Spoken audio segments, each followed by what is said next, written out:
समोरची जेवढी हाईट दिसते ना त्या हाईटने त्या भिंतीपासून समोर एक 200 फूट पुढे गेलो चालत की पुढे एक आडवी भिंत आहे आणि त्या समोरच्या भिंतीपर्यंत हा चहूबाजूने पसरलेला मोकळा भाग म्हटलं तर याला राजवाड्याचा परिसर म्हणून ओळखतात. हा राहता वाडा होता शिवरायांचा आणि हा वाडा पूर्वी एकावर एक 2 मजले होते. त्या चौथऱ्यावरती म्हणजे या समोरच्या पहिल्या चौथऱ्यावरती आपल्या राजांचं वास्तव्य होतं. म्हणजे या चौथऱ्यावर फक्त राजांसाठी हॉल बेडरूम आणि या चौथऱ्यावरती राजांनी त्यांचा अखेरचा श्वास घेतला.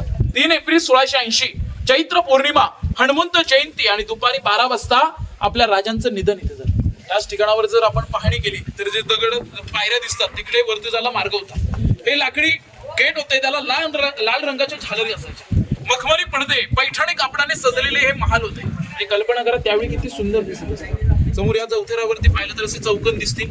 5-5 फुटावरती असे चौकन आहेत. म्हणजे हे लाकडी पिलर्स 5 फुटावर हे लाकडी खांब असतील. मनात कल्पना करा विचार करा 350 वर्षी पलीकडे जा आणि ते लाकडी खांब असतील. वरून त्याला मखमली पडदे पैठणी कापड मशालीचा उजेड कोणाट्यांमध्ये ते तुपाचे लुकलुक करणारे दिवे आणि अशा दिव्यांच्या प्रकाशाने हा महाल त्यावेळी किती सुंदर सजवला असेल. हा राजा वाडा होता महाराजांचा. इथे अखेरचा श्वास सोडताना जगदंब जगदंब शंभू बाळ अशा अखरी उद्गार शिवरायांच्या तोंडून बाहेर पडले आणि मग अंतिम यात्रा इथून पुढे गेली 1 किलोमीटर मध्ये. महादेवाचं मंदिर आहे जगदीश्वर आणि त्या देवळाच्या मध्ये महाराज नेहमी दर्शनला जाणार म्हणून त्या देवळाच्या समोर शिवरायांना अग्नी दिली म्हणून समाधी पुढे. पण निधन त्यांचं या वाड्यात झालं आणि जन्म शिवनेरी किल्ल्यावरती झाला. 19 फेब्रुवारी 1630 चा जन्म आणि 3 एप्रिल 1680 चं निधन. म्हणजे शिवरायांना आयुष्य मिळालं ते अवघं 50 वर्ष. 20 वर्ष आपलं बालपण हसता खेळता निघून 30 वर्ष पुढे उरले तर मनाला वाटेल असं घर नाही बांधता येणार. पण हिंदवी स्वराज्यामध्ये 350 किल्ले उभे करून स्वतःची गादी स्वतः निर्माण करणारे पहिले छत्रपती शिवाजी राजे होते आणि आपल्या राजांचं वास्तव्य होतं. 10 वर्ष सलग या वाड्यात राहिले आणि अखेरचा श्वास पण याच रायगडाच्या पदरी पडला. 3 एप्रिल 1680 चा दिवस. हा दिवस रायगडाने न पाहिला पाहिजे होता. तो दिवस पण रायगडाच्या पदरी पडला. राजे छत्रपती पण याच किल्ल्यावरती झाले आणि त्यांचा राज्याभिषेक सोहळा पार पडला. तो दरबार पाहायला आपल्याला पुढे जायचंय पण पाहण्या अगोदर हा वाड्याच्या बाजूला पाण्याच्या टाक्या पिण्याचं पाणीचं स्टोर असायचं. पलीकडे अंघोळीचं बाथरूम. पण वाड्यात आलो की दुःखाची गोष्ट ऐकायला मिळते. तर या वाड्यात प्रतापराव गुजरांची मुलगी जानकी आणि राजाराम महाराजांचं लग्न पण याच वाड्यात झालं होतं. स्वराज्याचे 3रे सरसेनापती बहिलोर खानाबरोबर त्यांचं युद्ध झालं. प्रतापराव गुजर जो स्वराज्यावर बहिलोर खान थैमान घालतोय आया बहिणींची छेडछाड करतोय आणि त्याला राजाने आतुरले होते की त्याला पकडता कसं येईल आणि त्याला इथेच मातीत गाळलं जाईल अशा दृष्टिकोनातून बहिलोर खानाला पकडायला राजे टपले होते. पण राजांच्या पर्यंत ती बातमी पोहोचलीच नाही. बहिलोर खान प्रतापरावांच्या हाती लागला पण प्रतापरावांनी राजांना नाही सांगितलं की बहिलोर खानाला मी पकडलंय. राजांना म्हणजे बहिलोर खानाला पकडलंय ही बातमी राजांपर्यंत पोहोचण्या अगोदरच बहिलोर खानाला सोडून दिलं आणि तेव्हा राजांनी संताप व्यक्त केला की कोणी अधिकार दिला तुम्हाला बहिलोर खानाला सोडण्याचा. जोपर्यंत बहिलोर खानाला गर्दीच मिळवत नाही तोपर्यंत तोंड रायगडी दाखवू नका. आणि अशा शब्दांमध्ये राजे प्रतापरावांवर संतापले आणि त्याने एक निश्चय केला की आपल्या राजांना आपण सांगितलं नाही ही चूक केली आपण. पण त्या चुकीला पूर्ण करण्यासाठी त्या बहिलोर खानाला पुन्हा पकडू आणि मग राजे यांना रायगडावी तोंड दाखवायला येऊ. मग जो बहिलोर खान त्याला सुखरूप सोडले इथून तो 15,000ची फौज घेऊन स्वराज्यावर चाल करतो आणि त्याच पिरियडला शिवरायांचा राज्याभिषेकाची तयारी चालू होती रायगडावरती. 2 महिन्यावर राज्याभिषेक आला होता आणि बहिलोर खान स्वराज्यावर चाल करतोय आणि आता सैन्यदळ न मागता कारण सैन्यदळ आपण राजांकडे मागायला गेलो तर राज्याभिषेकाची तयारी थांबली जाईल रोखडली जाईल म्हणून प्रतापरावांनी सैन्यदळ न घेता स्वतः निघाले आणि पाठीमागे फक्त 6 मावळे निघाले. वेड्यात मराठे वीर दौडले 7 ते 7च्या 7 मावळे त्या युद्धात मारले गेले. 300 मोगल कापले होते 7 मावळ्यांनी आणि रक्ताचा अभिषेक खिंडीत घातला. धारा तीर्थी पडले 7 मावळे आणि दुःखाची बातमी रायगडी कळाली महाराजांना की स्वराज्याचे 3रे सरसेनापती आज निघून गेले आपल्याला. महाराजांना दुःख झालं की आपण बोलल्याप्रमाणे खरोखर प्रतापरावांनी तोंड नाही दाखवलं आपल्याला रायगडी. पण एकुलती एक मुलगी त्यांची जानकी तिची मात्र आज पोरकी झाली. तिच्यावरचं छायेचं छत्र हे आपल्या शब्दांमुळेच हरपलं का. महाराजांना जे बोललेले शब्द कानावरती पुन्हा पुन्हा ऐकायला आले आणि राजांनी त्या मुलीला आपला मुलगा राजाला महाराजांबरोबर दिसला. राजांसाठी माणसं माणसांसाठी राजे म्हणून हे साम्राज्य आता ती एकुलती एक मुलगी तिला पुढे पालन पोषण होतं ते राजांच्या कुटुंबामध्ये चालू झालं. तर याच ठिकाणावरती तो शुभविवाह पार पडला होता. वाड्याच्या बाजूला पाण्याच्या टाक्या लाईट मोटार प्रकार नाही. कावडीने पाणी आणायची पद्धत द्यावी. पण पाणी कोण आणणार. कावडीने पाणी आणायला माणसं नेमली नव्हती. जो व्यक्ती वेळेवर काम करणार नाही थोडक्यात कामचुकारपणा कोणाकडून दिसला की त्याला शिक्षा असते. कावडीने पाणी भरायला हवायची. खाली तलाव आहे गंगासागर त्यातून कावडीने पाणी आणायचं, पाणी स्टोअर करायचं, बाथरूम बघायला मिळतं, ते आजच्या काळात स्विमिंग पूल म्हणतात, बाथटब, अशा पद्धतीचं बाथरूम बघून घ्या. मग राजवाड्याच्या पुढे गॅलरी आहे, मनोरे, विजयस्तंभ, हे पॉइंट बघायला जाऊ. बोला पुण्यश्लोक छत्रपती श्री शिवाजी.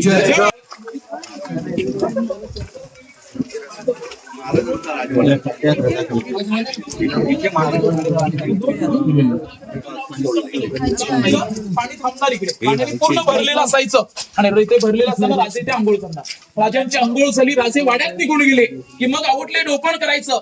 जे राजांनी स्नान केलंय ते पाणी सगळं बाहेर सोडून द्यायचं. स्वच्छ पाण्याने क्लीन केलं की आहे तसं लॉक करायचं आणि कावडीने पाणी भरायचं. ही रचना पुढे आली. मग स्विमिंग पूल, बाथटब ही नावं दिलीत. म्हणजे निर्माण जर कोणी केलं असेल तर ते सगळं राजांनी केलं. नावं नंतर इंग्रजांनी दिली. भारतात 150 वर्ष राज्य केलं. टॉयलेट रचना असेल, बाथरूम असेल, तर हे सगळं मॉडिफाय केलं इंग्रजांनी. हेच बघून वेगळ्या पद्धतीने थोडं निर्माण करून त्यांनी सांगितलं की शोध आम्हीच लावला, पण सगळं राजांच्या काळात तयार केलं होतं मराठी माणसाने.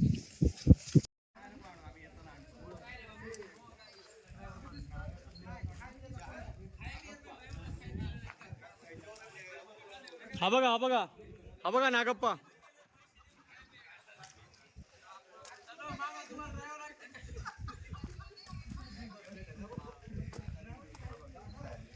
हे खालती लाकडी खांब पोहोचली. कॉरिडॉर होता बाहेरचा, जसे 2 मजली करायला तसे लाकडी. चप्पल फुटा खाली. भाऊ बोट बीट वर घाल नका रे.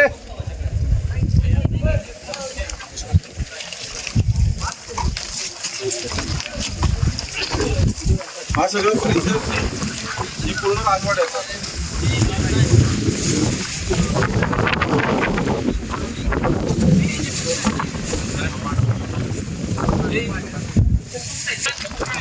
अडीचशे लोकांचं राणी मालामध्ये सेपरेट किचन नव्हतं, तर राण्यांचं पण भोजन इकडेच रेडी. ते पार्सल करायचे तासी. आणि सचिवालय, मंत्रिमंडळ बसायचं, त्याचं ऑफिस सगळं म्हणजे कामकाज महाराजांच्या नजरेसमोर असावं. म्हणजे सगळं लिखाण असावं. राष्ट्रपतींना नेमलं, त्यांना घरं दिलीत खालच्या होतं. या बाजूला त्यांना ऑफिस बांधलेले होते. ऑफिस 2 मजली होतं. रायगडा व्यतिरिक्त रायगड राजधानी असल्यामुळे इथे जे काही घडामोडी होते त्याचं खाली चाललं जायचं. वरच्या बाजूला स्वराज्यात दिलेले गाव आहेत, त्या गाड्यांचं सगळं लिखाण कारभार 10 वर्ष होतो आणि पहिलं 26 वर्ष राजगड. स्वराज्य वाढत गेलं तेव्हा राजधानी राजगड कमी पडला. मग नंतर महाराजांनी कोकणात असणारा रायरीचा डोंगर इथे राजधानी घेतली आणि 14 वर्षामध्ये हा गड बांधून घेतला हिरोजी. आणि इथून फक्त 10 वर्षच कारभार केला. 26 वर्ष राजगडावर गेला. इथे सचिव लोकांची ऑफिस, लिखाण चालायचं आणि समोर सदर, खास मिटिंग आयोजन इथे केलं जायचं. राजांना कोण बाहेरून भेटायला लागतं, कारण मंत्रिमंडळाबरोबरची मिटिंगचं आयोजन आहे. तर जवळच्या लोकांचं, एखादे सरदार वगैरे त्यांच्याबरोबर जर मिटिंग घ्यायची आपल्याला, तर इथे सदरेवरती, जसं दिल्लीच्या लाल किल्ल्यावर दिवाणे आम किंवा दिवाणे खास, तर दिवाणे आम म्हणजे दरबार, आम जनतेचा दरबार आणि खास लोकांची सभा सदरेवर, तिला सदर म्हणतात. दिल्लीच्या लाल किल्ल्यावर दिवाणे खास. आता आपण पुढे मनोरे, विजयस्तंभ तिकडे विटेचं बांधकाम दिसतंय ना, वीट बांधकाम, ते विटेचं बांधकाम इतिहासामध्ये छापखाना आणि राजमुद्रा, होन, शिवराई हे पूर्वी तिथे बनायचं. जसं क्वाईनवर सत्यमेव जयते तसं राजमुद्रेवर लिहिलं जायचं. प्रतिपचंद्र लेखावे वर्दी विष्णू वंदिता शहा सुनो शिवशहा मुद्रा भद्राय राजते. त्या राजमुद्रेचा अर्थ होतो जसं चंद्रकलेप्रमाणे वाढेल आणि पौर्णिमेला चंद्रही विश्वनंदिनी होतो, तसे शहाजींचे पुत्र शिवराय आणि स्थापन केलेले हिंदवी स्वराज्य हे चंद्रकोरीप्रमाणे स्वराज्य वाढत. लोकांच्या हितासाठी, लोक कल्याणासाठी राजमुद्रा, त्या राजमुद्रा त्या वीट बांधकामाचे ते बनायच्या. म्हणजे त्याला इतिहासामध्ये टाकसाळ खोली म्हणतात. छापखाना दगडात कोरलेली ही समोरची गोल इमारत आहे. बांधकाम अष्टकोनी आहे. अष्टकोनी आकाराची 8 खिडकी आहेत त्या गॅलरीला. महाराजांच्या वाड्यातली गॅलरी, आपल्या घराच्या फ्रंटला गॅलरी असते तशी तिकडे वाडा आणि वाड्याच्या समोर बांधलेली गॅलरी पूर्वी 2 मजली होती. एकावरी वरचा माळा कोसळलेला आहे. समोरची गॅलरी आहे. गॅलरी मधून राजे दुसऱ्या माळ्यावरून पाहत असले की 8 गड दिसतात तिथून. म्हणजे दिवाळी दरम्यान आजही आला तरी 8 गडांचं दर्शन होतं. तोरणा, राजगड, लिंगाणा, मखरंदगड, सोनगड, मानगड, चांभारगड आणि प्रतापगड असे 8 गड दिसतात.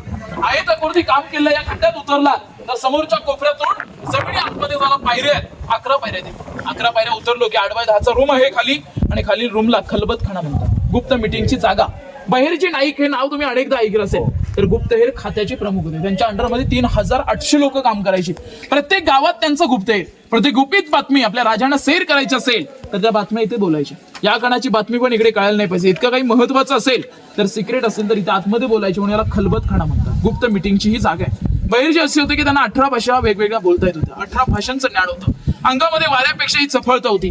आदिलशाही निजामशाही दरबारात काम केलं, त्यांच्या वेशात राहिले, त्यांच्या भाषेत बोलले, पण त्याने स्वराज्याच्या विरोधात एखादं आक्रमण भूमिका घेतली तर त्याच्यामध्ये म्हणजे युद्ध करणार असतील स्वराज्याच्या विरोधात तर किती हत्ती, किती सैन्य, कशा पद्धतीने आक्रमण, कोणत्या मार्गे येतील असा पूर्ण आढावा शिवरायांना इथे द्यायचा. याला खलबत खाणार गुप्तता असावी बहिर्जींसारखी. तर त्याने स्वतःच्या पत्नीला पण त्याने सांगितलं नव्हतं की मी महाराजांचं गुप्त आहे. गुपित बातमी कुठूनही शत्रूपर्यंत जाईल म्हणून त्याने कोणालाही कळू न देता, स्वतःच्या पत्नीलाही न सांगता फक्त स्वराज्यासाठी काम केलं. म्हणून स्वराज्याचा तिसरा डोळा कोण असेल तर ते बहिर्जी नाही.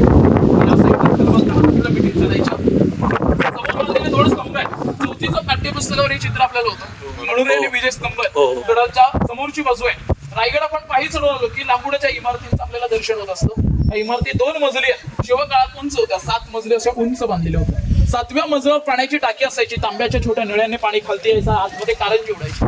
देवळांमध्ये आतमध्ये 12 कॉलम आहेत आणि 12 कॉलमवर प्रत्येक कॉलमवर 3 देवळे आहेत. देवळांमध्ये दिवे, सूर्य मावळला की दिव्यांना पेटवायचे आणि दिव्यांचा प्रकाश खिडकीला असणाऱ्या पडद्यावर पडायचा. कारण खिडक्या आहेत ना, खिडक्याला पडदे असायचे.